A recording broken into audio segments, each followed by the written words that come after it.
নমস্কার বন্ধুরা, সবিতা ব্লগে সবাইকে স্বাগত। তার সঙ্গে বড়দের প্রণাম আর ছোটোদের বুক ভরা ভালোবাসার নতুন একটা রেসিপি নিয়ে চলে আসলাম। কাঁচা টমেটো আর এই যে মৌরলা মাছের ঝাল করব। তো এখানে আমি একটু আলু নিয়েছি আর দেখো কাঁচা টমেটো ভালো করে ধুয়ে পরিষ্কার করে আমি এরম মানে লম্বা লম্বা করে এরম মোটা করে কেটে নিয়েছি। আর এখানে নিয়েছি পেঁয়াজ, আর এইখানে দেখো মৌরলা মাছ। এই মৌরলা মাছ দিয়ে আর কাঁচা টমেটো দিয়ে ঝাল করব। তো আমার পরিমাণ মতো লবণ আর হলুদ মাখিয়ে নেব। ভালো লাগলে লাইক কমেন্ট শেয়ার আর সাবস্ক্রাইব করে দিও, পাশে থাকা বেল আইকনটিটা প্রেস করে দিও। যা যা রান্না ছাড়বো সব নোটিফিকেশান তোমাদের কাছে চলে যাবে।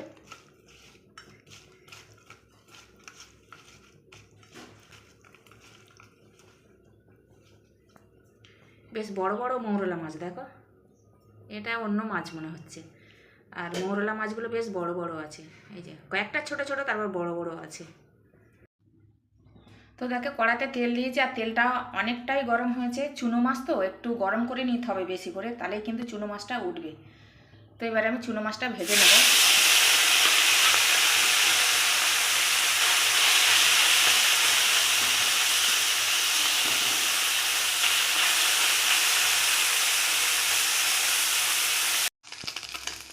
তো দেখো উল্টে পাল্টে এরকমভাবে মাছটা ভেজে নিয়েছি। দেখো এই যে এরকম ভাজতে হবে, এবার তুলে নেব।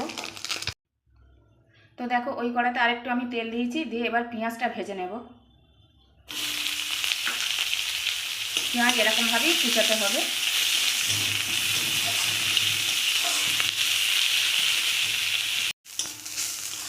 তো দেখো পেঁয়াজ এরকমভাবে ভেজে নিতে হবে, এই যে এরকম ভাজা হবে। এবার আমি পেঁয়াজটা তুলে নেব। তো দেখো আবার তেল দিয়েছি, পেঁয়াজটা ভাজার পরে আবার তেল দিয়েছি, তেলটাও গরম হয়েছে। এবার আমি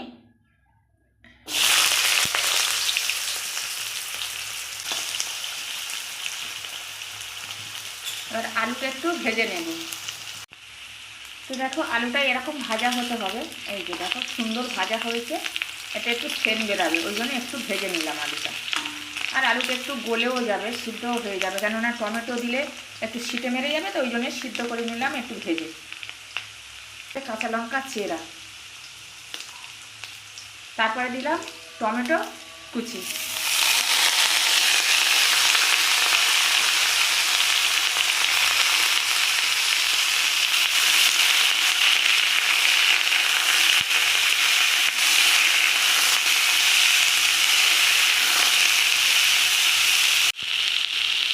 তো দেখো টমেটো একটু ভাজা ভাজা হয়েছে, এই দেখো দেখেছো, এই যে কেন বলো, টমেটো সাধারণত দিলে জল বেরোয় কিন্তু ভাজা হয় না।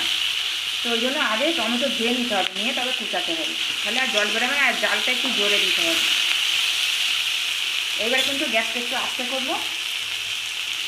হাফ টেবিল চামচ হলুদ গুঁড়ো,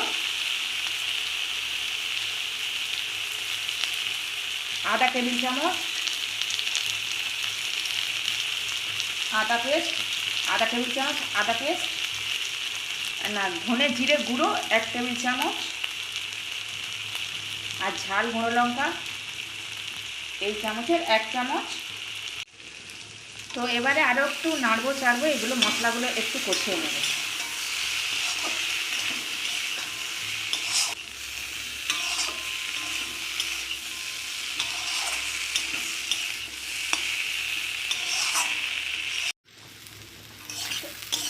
দেখো মশলা আর সবজি কষানো হয়ে গেছে, এই দেখো ভাজা হয়ে গেছে। আমি পরিমাণ মতো লবণ দেব। আগে কেন লবণ দিইনি বলো তো, তাহলে লবণ দিলে মানে ওই যে টমেটোর সঙ্গে জলটা ছেড়ে যেতে পারে, তাহলে আর টমেটোটা ভালো ভাজা হবে না। কাঁচা টমেটো তো ভাজা হতো না, ওই জন্য এখন আমি লবণ দিলাম আর একটু জল দেব, দিয়ে আমি আর একটু কষাবো।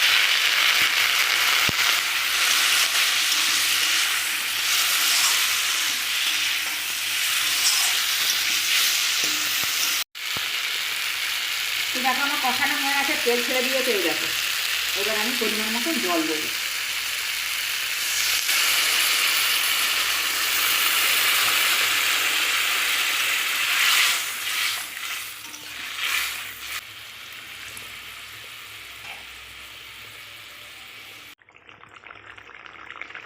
তো তো দেখো ফুটে উঠেছে। এইবার আমি কিন্তু সেই পেঁয়াজ ভাজাগুলো দিয়ে দেবো।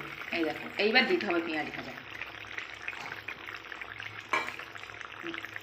বাটিটা আবার পরিষ্কার করে দিয়ে দেব। এবারে দেবো মাছ ভাজাগুলো।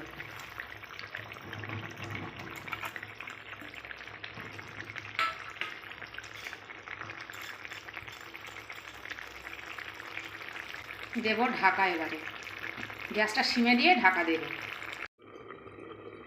তো ঢাকাটা খুলে ফেললাম 5 মিনিট পর। আমি 5 মিনিট ঢাকা দিয়েছিলাম।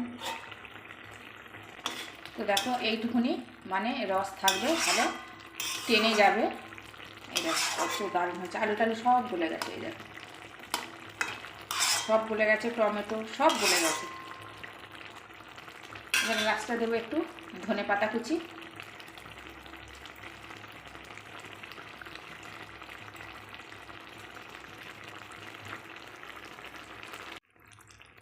তো হয়ে গেল আমার মৌরলা মাছের আর কাঁচা টমেটোর ঝাল। তো এরম করে তোমরা খেয়ে দেখো, ভালো লাগবে। তো আজকের মতন আসছি। জয় রাধে রাধে, জয় কৃষ্ণ কালী কালী।